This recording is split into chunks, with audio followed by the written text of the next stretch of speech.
बिस्मिल्लाहिर्रहमानिर्रहीम। मैं हूं अली शेर और ज़ाहिर है सहाफ़त मेरा शोबा है। और आज दिन भर में हमने क्या देखा, क्या कवर किया और ख़ास तौर पे ऐसी चुनिंदा बातें और पंच लाइंस जो आपसे शेयर किया जाना ज़रूरी हैं, वो इम्पोर्टेंट कुछ चीज़ें हैं। एक तो यह कि शेख रशीद की पेशी हुई और शेख रशीद ने जो गुफ्तगू की है, इस गुफ्तगू की शेख रशीद से उम्मीद नहीं की जाती।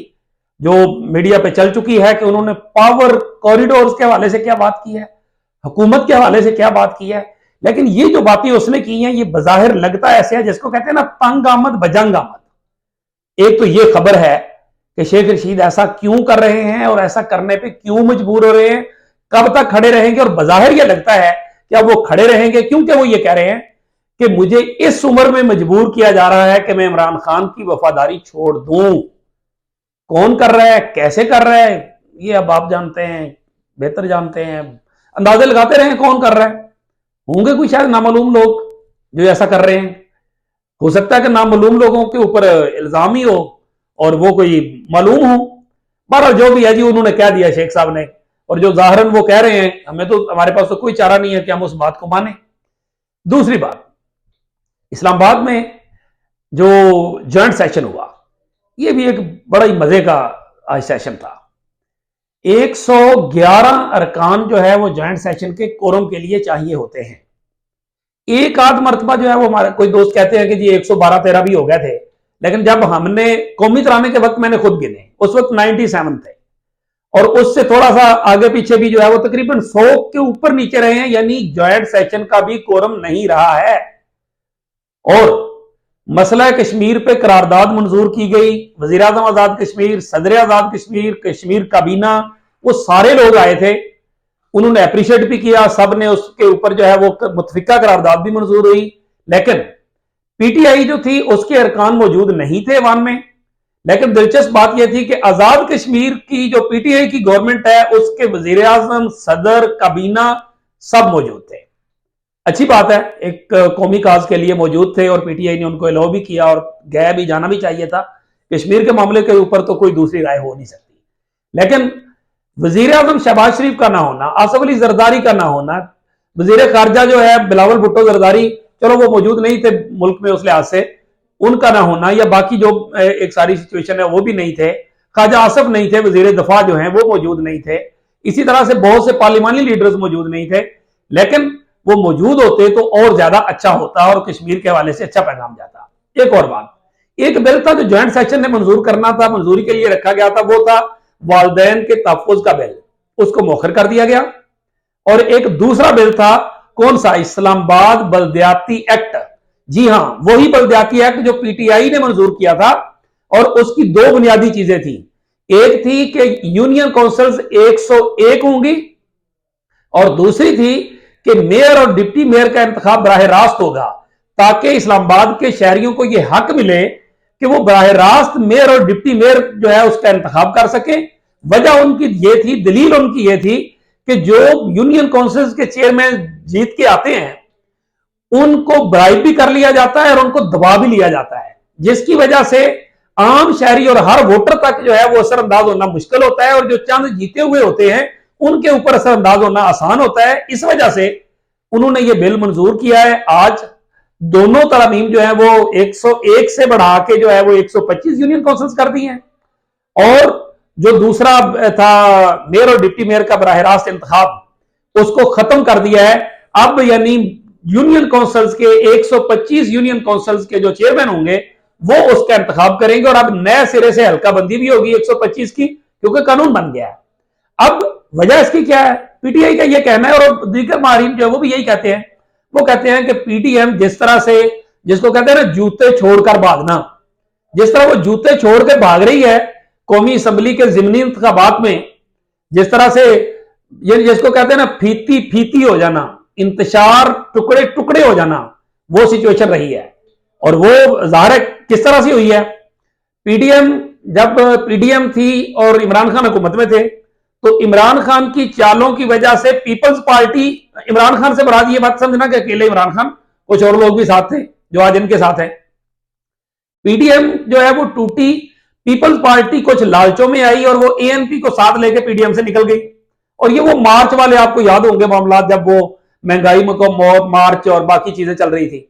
उसके बाद जब वहां से पीडीएम इकतदार में आ गई, इकतदार में आने के बाद अब जिमनी इंतखाबात और सूबाई असम्बलियों के इंतखाबात के मामले में खुद पीडीएम में तकसीम पैदा हो गई। क्या पश्तूनखा मिल्ली अवामी पार्टी जो है उसने इलेक्शन में हिस्सा लेने के लिए कागजात जमा करा दिए हैं। मुस्लिम लीग नून ने अपने उम्मीदवारों को टिकट दिए बगैर कागजात जमा करा दिए हैं कि अगर हमारा फैसला हुआ तो हम टिकट जमा करवा देंगे, ना हुआ तो नहीं। जेयूआई ने बाइकाट कर दिया है। जमात इस्लामी वैसे ही इसका हिस्सा नहीं थी, लेकिन दिलचस्प बात यह है कि पीडीएम को छोड़ने वाली जो एएनपी और पीपल्स पार्टी है वो भी एक पेज पे नहीं रही। एएनपी ने बाइकाट कर दिया, पीपल्स पार्टी जो है वो उसने कागजात जमा करा दिए। तो ये एक सिचुएशन है, यानी पीडीएम अपोजिशन में भी तकसीम और पीडीएम हुकूमत में भी तकसीम और इत्तेफाक नहीं। और फिर दिलचस्प बात यह है कि अंदर से खबरें ये आई हैं मुस्लिम लीग नून वालों की तरफ से, पीपल्स पार्टी वालों की तरफ से, पीके मैप वालों की तरफ से, कि क्या मौलाना फजलुर रहमान ने कौमी असम्बली के ज़िमनी इंतखाबात का बाइकाट करते हुए हमसे पूछा था क्या किसी पीडीएम के इजलास में यह फैसला हुआ था? जवाब है नहीं, वाकई नहीं हुआ था, कोई ऐसा पीडीएम का इजलास नहीं हुआ। फिर अगली बात, जो वजारत दफा की तरफ से और वजारत खजाना की तरफ से इलेक्शन कमीशन को अभी अभी एक खत मौसूल हुआ है कुछ देर पहले, और उसमें जो दोनों हैं उन्होंने सादा लफ्जों में, जिसको कहते हैं ना कि लफ्जों का चुनाव बड़ा मुश्किल हो रहा है, क्या कहूं इस पे, जो जो आपको समझ आए, लेकिन मैं आपको समझाने की कोशिश करता हूं कि उन्होंने बड़े क्लियर लफ्जों में यह कह दिया है जेड़ा होगा ये कर लो। वजारत दफा वालों ने कह दिया कि हम जो है ना वो मरदमशुमारी में भी फंसे हैं, दहशतगर्दी में भी फंसे हैं, हम ना फौज दे सकते हैं ना रेंजर दे सकते हैं, इसलिए इलेक्शन पे हम सिक्योरिटी नहीं दे सकते, लिहाजा तुम ये जो कौमी और सूबाई असम्बली के जो इलेक्शन वगैरह हैं इनको मुलतवी करो, इन पे हम सिक्योरिटी नहीं दे सकते। और वजारत खजाना ने कह दिया कि हमारी मुआशी सूरत हाल इतनी पतली है कि हम जो है वो आपको 40 अरब रुपया खर्चा नहीं दे सकते इलेक्शन कराने का। तो अब जनाब बताएं, इलेक्शन कमीशन जो है ना वो क्या करेगा? क्या वो इलेक्शन करा लेगा? क्या उसके पास इतनी फोर्स है? इसको सीधा सीधा लफ्जों में कहते हैं ना, जिस तरह इलेक्शन कमीशन के सामने खड़े हो जाना, या जिन्होंने पंजाबी कहते हैं आकड़ जाना, आकड़ के विखाता जा जड़ा होता ही कर लै। अब ये इम्तिहान है चीफ इलेक्शन कमिश्नर का। और फिर जिस तरह से चीफ इलेक्शन कमिश्नर साहब की जो हैसियत है, जो उनके बारे में राय है, वो सबको पता है। बच्चे बच्चे को पता था कि मोहसिन नकवी ने वज़ीर आला पंजाब बनना है और वही बना। बच्चे बच्चे को अब अरसे से पता है, ये डिबेट चल रही है, हर कोई कह रहा है कि जनाब ये तय हो गया कि इलेक्शन कोई नहीं होने। ख्वाजा साद रफीक वही कह रहे हैं, मलिक अहमद वही कह रहे हैं, सिक्योरिटी इदारे वही कह रहे हैं, वजारत खजाना वही कह रही है। तो अब इलेक्शन कमीशन क्या कहेगा? वो उस तरह की एक प्रेस रिलीज निकालेगा जिस तरह की माजी में उसने निकाली थी कि सैलाब ज़दा इलाके हैं और हम वहां पे बारिशें हैं और वहां इलेक्शन नहीं करा सकते, जबकि उन इलाकों में जो दहशतगर्दी और सैलाब का बहाना बनाया गया था, जो बात की गई थी, वो बड़ी हद तक वहां पे उन हल्कों में था ही नहीं जिनको वो इलेक्शन नहीं कराना था। बाद में करा दिए, चलो और बात है। अब इस बात को आगे लेके आ जाते हैं इस्लामाबाद के बल्दियाती इलेक्शन पे। बल्दियाती इलेक्शन में ये चीज नजर आ रही थी पीडीएम को कि शहरी हल्का जो है वो पीटीआई का जो भी बंदा खड़ा होगा, मेयर या डिप्टी मेयर, उसमें पढ़ा लिखा वोटर है और वो इमरान खान को वोट देगा। वो इमरान खान को वोट देगा, वो शख्सियत से ज्यादा, कैंडिडेट से ज्यादा इमरान खान को लाइक करेगा, वो उसको वोट देगा। लिहाजा वो वोट इतना ज्यादा होगा शहरी हल्के का कि वो जो देहाती हल्के के वोटर्स हैं, वो फर्ज करें अगर पीएमएलएम को मिल भी जाते हैं, पहले तो वहां भी बहुत फर्क पड़ चुका है, वो इसी शहर में रहते हैं, आते जाते दिन रात, शऊर की वही, वहां भी यही सिचुएशन है। अगर वो ना भी होता, वहां से कुछ मिल भी जाते उनको वोट, तो उनको पीटीआई ने मार दे देनी थी शहरी हल्कों में। दूसरी तरफ ये होना था कि अभी जो इन्होंने किया, क्योंकि नून के पास कम से कम कोई ऐसा कैंडिडेट या स्लोगन या लीडर या नवाज शरीफ को मिलने वाला ऐसा वोट कोई नहीं है कि जो उसको पूरे इस्लामाबाद में जो है वो मिल जाए, उससे भी बच निकले। दूसरा, 101 से 125 यूनियन काउंसिल बनाने का मकसद यह था कि हम यूनियन काउंसिल्स अपनी इस लिहाज से बनाएंगे कि जिसमें दही इलाकों में हमें कुछ ना कुछ चेयरमैन यूसीज मिल जाएं और इस तरह करके हम कुछ तादाद बढ़ा सकें।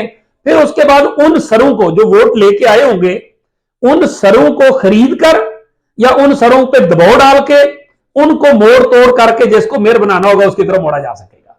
यह था सादा सा प्लान उस लिहाज से। तो जाहिर है अब इसके ऊपर जो है वो पीटीआई का भी इम्तिहान है और जिन्होंने ये सब कुछ किया उनका भी है।